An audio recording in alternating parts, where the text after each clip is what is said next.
السلام علیکم ورحمۃ اللہ وبرکاتہ۔ الحمدللہ وکفا وسلام علی عبادہ الذین اصطفیٰ، اما بعد۔ بزرگان محترم و برادران عزیز، آج رجب کی 27 اور فروری کی 28 تاریخ ہے۔ شب معراج کی رات ہے۔ بڑی عظمت والی، فضیلت والی اور برکت والی رات ہے۔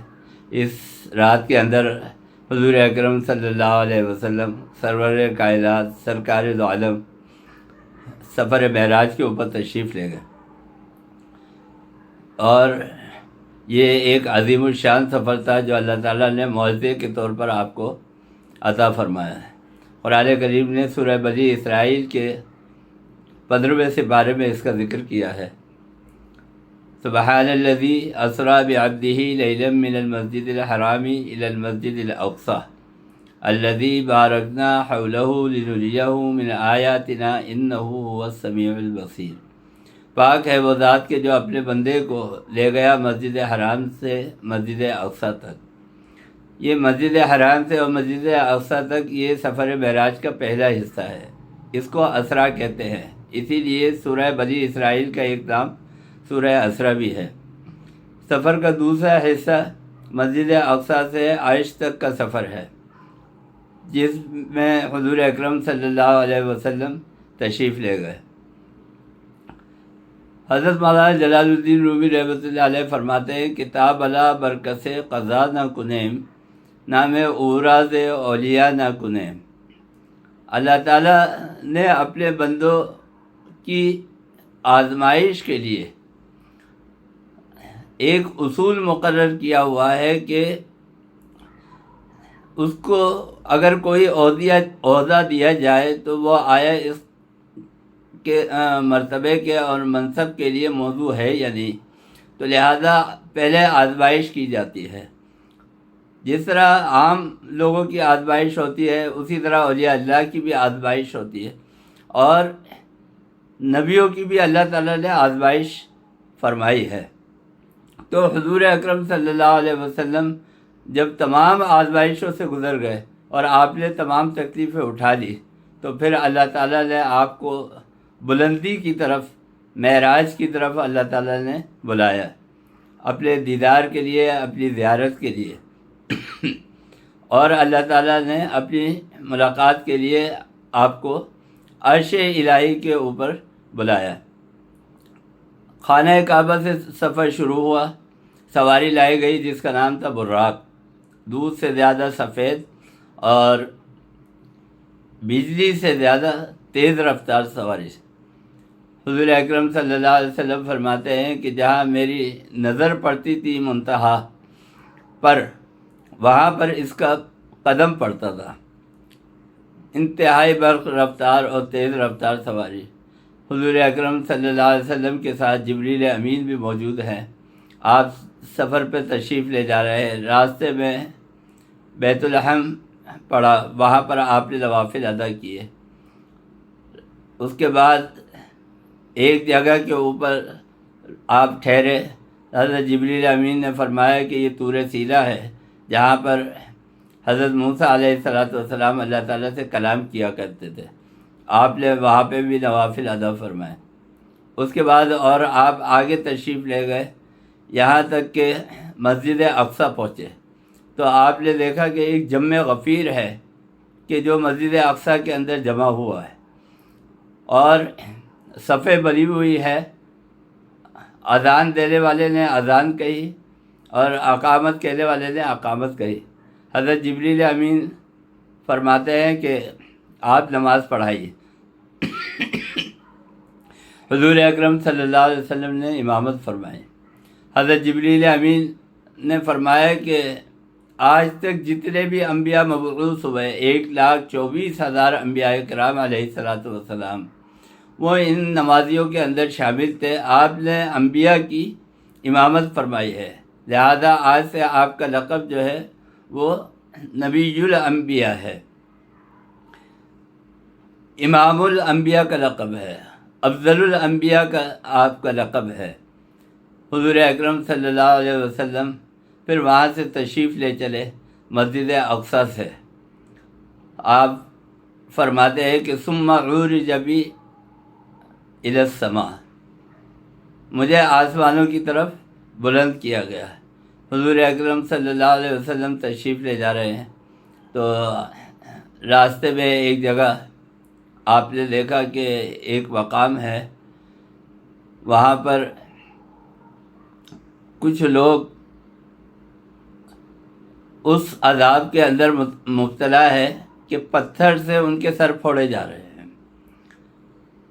تو حضور اکرم صلی اللہ علیہ وسلم نے حضرت جبریل امین سے پوچھا یہ کیا ماجرا ہے؟ تو حضرت جبریل امین فرمایا کہ یہ وہ لوگ ہیں کہ جو نماز کے اندر سستی اور کاہلی کرتے تھے، نماز سے غفلت کرتے تھے، تو آج ان بے نمازیوں کے سر جو ہے وہ پتھر سے پھوڑے جا رہے ہیں۔ پھر آپ نے آگے چلنے کو کہا، حضور اکرم صلی اللہ علیہ وسلم آگے تشریف لے گئے۔ پھر ایک جگہ پر آپ نے دیکھا کہ کچھ لوگ ہیں کہ جن کی شرم گاہیں جو ہے وہ چیتڑوں سے ڈھکی ہوئی ہے اور ان کے جسم کے اوپر لباس نہیں ہے۔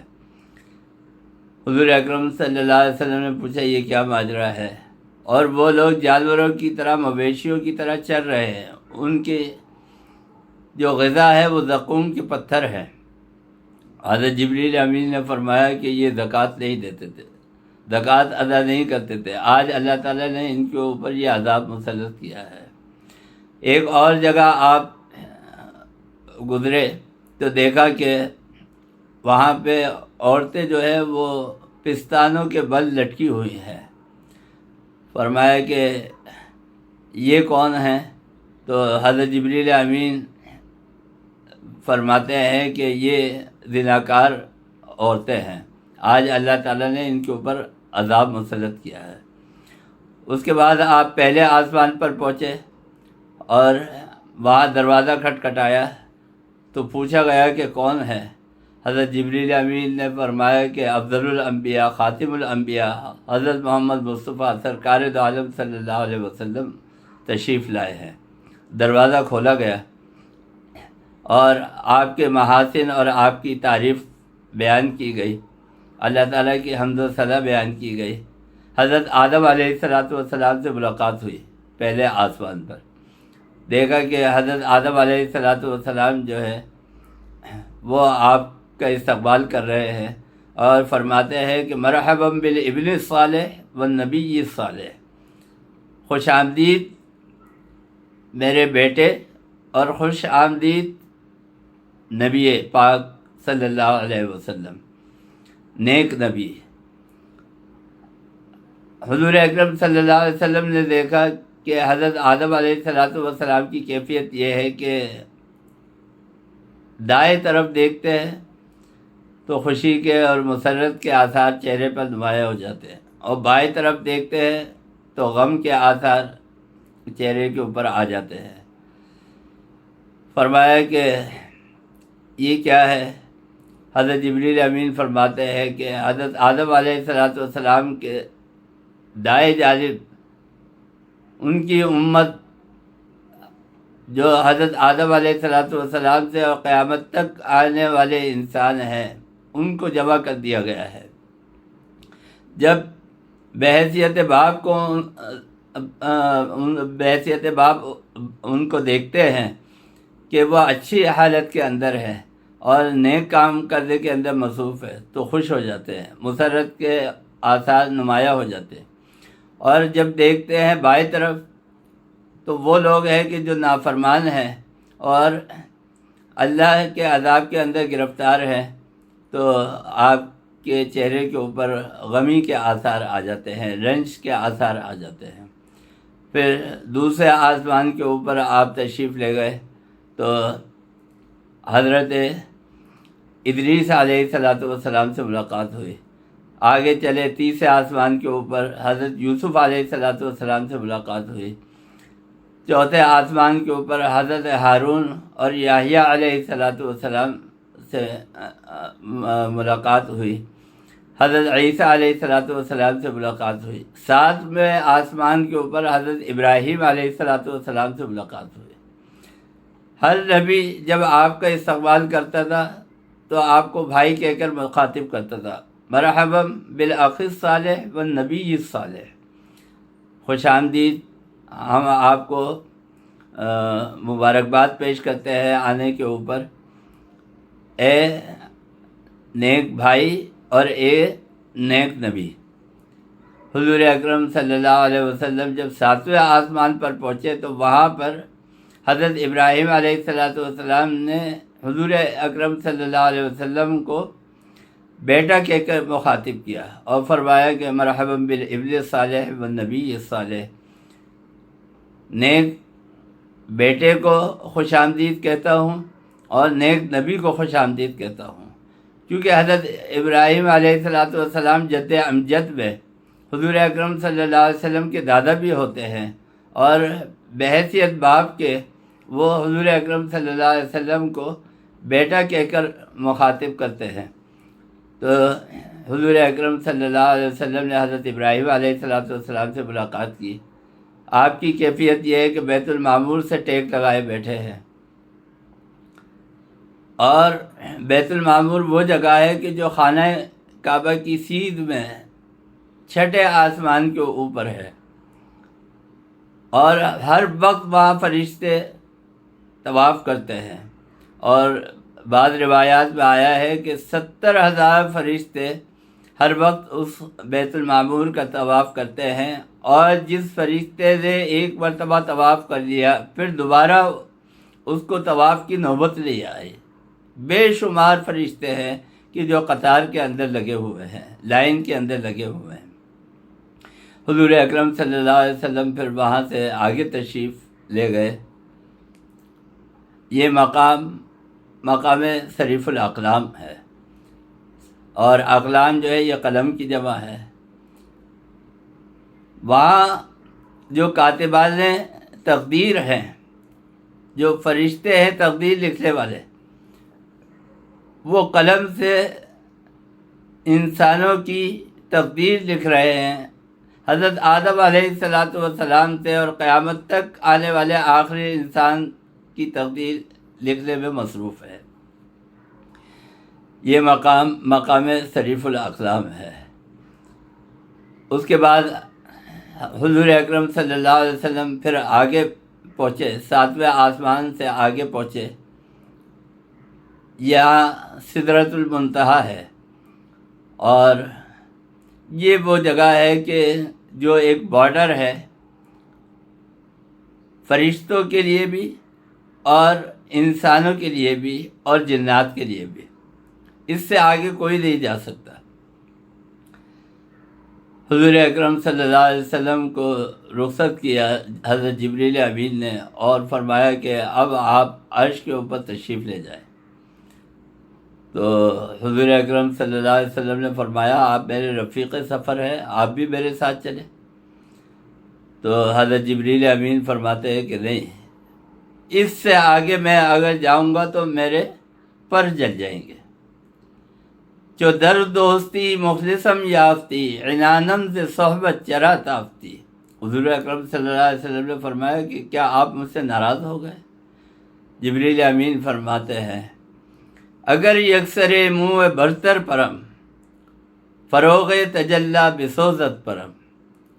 حضور اکرم صلی اللہ علیہ وسلم پھر آگے تشریف لے گئے عرش الہی کے اوپر، اور علماء نے لکھا ہے، مؤرخین نے لکھا ہے کہ آپ 70,000 نور کے پردوں میں سے ہوتے ہوئے عرش الہی پر پہنچے، اور آپ کے اوپر نور کی اور انوار کی بارش ہو رہی ہے۔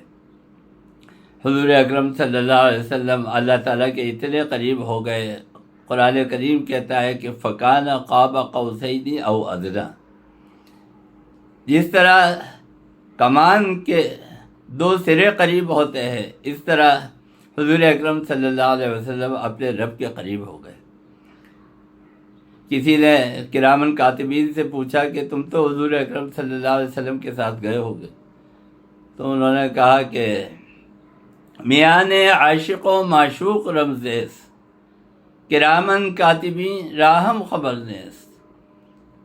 عاشق اور محبوب کے درمیان ہمارا کوئی رابطہ نہیں تھا، ہمیں خبر بھی نہیں ہوئی کہ حضور اکرم صلی اللہ علیہ وسلم نے اللہ تعالیٰ کے ساتھ کس طرح ملاقات کی اور کیا ملاقات کی، اس کے اندر کیا کلام فرمایا، کیا گفتگو فرمائی۔ حضرت محمد مصطفیٰ صلی اللہ علیہ وسلم نے اللہ تعالیٰ کے ساتھ کلام کیا، لیکن کیا کلام کیا؟ قرآن کریم کہتا ہے فَأَوْحَى إِلَىٰ عَبْدِهِ مَا أَوْحَى، اللہ نے اپنے محبوب اور برگزیدہ بندے کے ساتھ کیا بات کی، کیا نہیں کی، یہ ایک راز ہے۔ جو بات کرنی تھی وہ بات کی، یہ راز ہمیشہ کے لیے راز رہے گا۔ حضور اکرم صلی اللہ علیہ وسلم جب وہاں سے واپس تشریف لا رہے ہیں، اللہ تعالیٰ نے آپ کو تحفہ دیا ہے۔ فرمایا کہ ایک تحفہ یہ ہے کہ نماز کا تحفہ آپ کی امت کے لیے دیا جا رہا ہے۔ آپ کی امت جب نماز ادا کرے گی تو وہ معراج کو پہنچے گی۔ الصلاۃ معراج المؤمنین، نماز جو ہے وہ مومنوں کی معراج ہے۔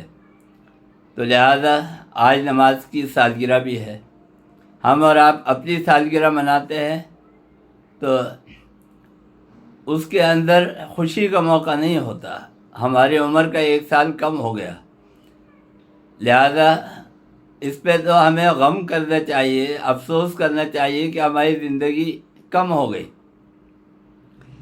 لیکن نماز کی سالگرہ یہ ہے کہ جب آپ خوشی منائیں نماز کی تو آپ یہ عہد کریں کہ آج سے میں پکا نمازی بنوں گا، آج سے میں تمام نمازیں پڑھوں گا، اور آج سے میں عہد کرتا ہوں کہ کبھی نماز نہیں چھوڑوں گا۔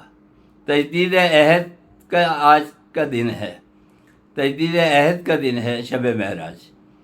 تو نماز کا تحفہ اللہ تعالیٰ نے عطا فرمایا۔ پھر سورہ بقرہ کی آخری آیت ہے، اس کا تحفہ عطا فرمایا کہ آپ کی امت مغفرت کے لیے جب ان آیتوں کو پڑھ کر دعا کرے گی تو میں اس کی مغفرت کر دوں گا۔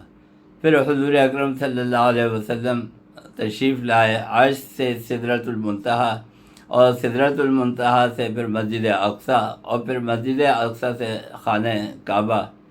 بعض روایتوں میں یہ ہے کہ آپ جب تشریف لے گئے تو حضرت ام ہانی کے گھر کے اوپر آپ تشریف فرماتے، آپ کنڈی کھول کر تشریف لے گئے تو کنڈی دروازہ کھولنے پر ہلنے لگی، اور فرمایا کہ آپ اس برق رفتاری کے ساتھ یہ سفر مکمل کر کے واپس آئے ہیں کہ جب آپ واپس آئے ہیں تو ابھی تک کنڈی ہل رہی تھی، بند نہیں ہوئی تھی ہلنا۔ تو اللہ تعالیٰ نے آپ کو یہ سفر عطا فرمایا، یہ ایک بہت عظیم الشان معجزہ ہے۔ حضور اکرم صلی اللہ علیہ وسلم کی عزت کے اندر آج زمانہ آیا ہوا ہے، سبق ملا ہے یہ معراج مصطفیٰ سے، مجھے سبق ملا ہے یہ معراج مصطفیٰ سے ملے کہ عالم بشریت کی زد میں ہے گردو، یعنی یوں تو زمانے کی گردش میں انسان آیا ہوا ہوتا ہے، لیکن آج انسان یعنی سرکار دو عالم صلی اللہ علیہ وسلم جو محسن انسانیت ہے، ان کی زد کے اندر زمانہ آیا ہوا ہے۔ اللہ تعالیٰ نے وقت کو ٹھہرا دیا، جس طرح ایک صدر اور وزیر اعظم کے پروٹوکول کے لیے ٹریفک رک جاتا ہے، زمین سے اور عرش تک کی جتنی مخلوقات ہے اور جتنی چیزیں ہیں، اللہ تعالیٰ نے وقت کو ٹھہرا کر ان کو جامد اور ساکت کر دیا۔ حضور اکرم صلی اللہ علیہ وسلم تشریف لائے ہیں، اور اس کے بعد آپ نے واقعہ معراج کو بیان کیا ہے۔ یہ واقعہ معراج ہمارے لیے اسلام کی تاریخ کے اندر ایک عظیم الشان حیثیت رکھتا ہے۔ اللہ تعالیٰ ہمیں اس سے سبق سیکھنے کی اور حضور اکرم صلی اللہ علیہ وسلم کی تعلیمات پر عمل کرنے کی توفیق عطا فرمائے۔ وآخر دعوانا الحمد للہ رب العالمین۔